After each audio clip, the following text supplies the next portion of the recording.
And this is special episode 3593, 3594, and 3595. Oh, alamin natin, no, kung ano ba yung mga posible na mga katotohanan na lalabas sa araw na ito. So, kung kayo yung tipo ng tao na maraming sikreto, ay, nako. This is a general reading. So, posible mabubuking kayo sa mga itinatago ninyo, inililihim ninyo. Yala, eto na yon. Sa larangan ng pera, negosyo, relasyon, ano pa ba? Um, Lalo na sa mga estudyante na hindi pumapasok, na hindi alam ng magulang nila, malalaman at mabubuking kayo dyan. Okay? So, check natin dito. Kukuha ulit tayo ng 3 baraha. At sa gustong magpa-book ng full private reading, message lang po kayo. Ano pa ba? Sa gustong magpatanggal ng barang sumpa, kulam at gayuma, sabihin nyo lang din po. Okay? Una, let it go. ala. Naalala ko si Miss Lynn dito. Pangalawa, be careful what you wish for. O, diba? Ito yung may sasabihin ako dyan. And the third one, don't get stuck on the specifics. Ito yon. Alam mo, isa sa pinakamahalagang aral na dapat sigurong malaman ng lahat, no?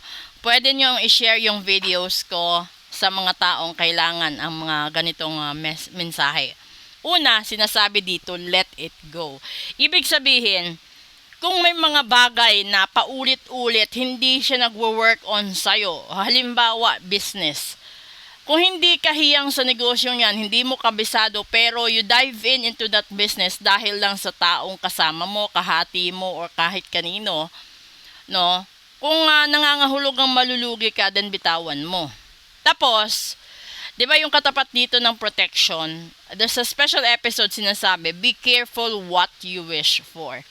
Ibig sabihin, yung iba sa inyo na barang, nakulam, nasumpa, or nagayuma, dahil sa mga binibitawan ninyong salita. Minsan, hindi yan direct, or minsan, yung bang kapag nabibigla ka, sasabihin mo, sana mauntog ka, sana matauhan ka, sana masagasaan ka, sana lahat ng ganon. Hindi mo nalalaman na minsan nangyayari yon sa taong hiniling mo. So, napapahamak. Ikaw mismo, dahil kapag yung taong yun, nagpahula, nagparitual, babalik sa'yo yung sinabi mo. Kahit hindi niya alam ang pangalan mo. Dahil, ang mangyayari dyan, magpaparitual siya. Kapag legit yung taga-ritual, ibabalik sa kanya yung ginawa o yung sinabi mo. So, magtataka ka bakit 10 beses ang kamalasan na dumating sa buhay mo. Ngayon, dito sa sinasabi dito sa third card kanina sa daily episode, be authentic. Ang sinasabi ng special episode, don't get stuck on the specifics. Ibig sabihin, huwag ka nang magpatumpik-tumpik pa. Kung alam mong masama, putulin mo, tigilan mo, baguhin mo. 'Di ba? Kung alam mo na hindi siya nakakaganda sa katawan mo, tigilan mo. 'Di ba? Referring sa bisyo. Kung alam mo naman na nakakasira sa pagsasama ng pamilya mo, then tigilan mo din.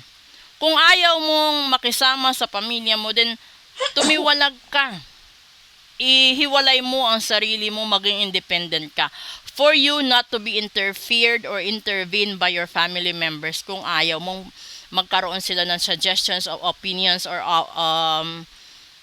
something na masasabi sa iyo, 'di ba? Ganun lang 'yon. Yung magpapakatotoo ka kaysa naman makipagplastikan ka sa lahat ng tao. Sa isang relasyon, ito pinaka malaking problema. Kung alam mo din na meron siyang iba, no? Pinatawad mo, tinanggap mo, inulit niya, pinatawad mo, tinanggap mo, inulit ulit. Kahit ilang beses yon pinatawad at tinanggap at ganun pa din siya, mag-isip-isip ka na. Dahil hindi na pagmamahal ang ganong sitwasyon. Ibig sabihin nun, nawawalan siya ng respeto. So, naunang nawala ang pag-ibig niya sa'yo or pagmamahal niya sa'yo at nawalan din siya ng respeto. Never magiging successful ang isang relationship na walang respeto. Okay? Maliban na lang kung nagayuma yan. Siyempre, pag nagayuma yung tao na yan, ipatanggal mo para bumalik yung natural na pagkatao niya, natural na takbo ng isipan, natural na pakikitungo niya sa'yo. Kasi magtataka ka talaga, bakit biglang nagbago siya sa'yo? Ibig sabihin, may ginawang hindi maganda. Kasi kapag yung tao, totoo at hindi dinaan sa gayuma, ano yan yung parang laderize yung pagbabago, laderize yung nangyayari. Pero kapag biglang twist na 360 nagbabago, magtaka ka. Okay? So, mas maganda pa na iparitual mo kesa naman ma-stress ka buong buhay mo or buong taon. Kung gusto mong malaman, una, magpabook ka ng full private reading. Tapos kapag merong mga na-discover doon, tsaka mo iparitual. Okay? So, proceed tayo mamaya sa English episode. Kung gusto niyo magparitual, magpa-reading, message lang po kayo. Comment lang po kayo. At doon naman sa magpapa-cleansing, mas maganda kasi magpa-cleansing kayo buwan-buwan.